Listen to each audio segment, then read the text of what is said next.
আপিয়া আপিয়া, আমার যে বৃষ্টি এত ভাল লাগে। এক্ষুনি আগে পড়তে বসো। বৃষ্টি ভালো লাগে না? বৃষ্টি দেখাচ্ছি, পড়তে বসো জলদি। আপিয়া, আমার পড়তে ভাল লাগে না। বই নিয়ে আসো আগে, বুঝছো? আপিয়া, এরকম করো না প্লিজ, নইলে কিন্তু আম্মুরটা বলে দেব।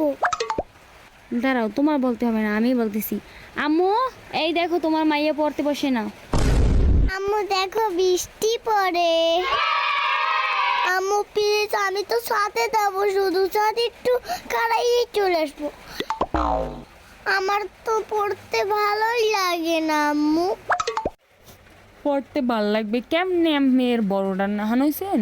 বড় রান্না হান জীবনে একখান বই লইয়া বন্যা। এক্ষুনি পড়তে বসো। বৃষ্টির মধ্যে কি পড়তে ভালো লাগে? একটু বৃষ্টিতে গেলে কি হয়? আমার জীবনটা কষ্টে কষ্টেই গেল। বন্ধুরা, আমার মতন এরকম কার কার পড়তে ভালো লাগে না কমেন্টে জিগিও। সরি সরি, জানাও। उम्र सारी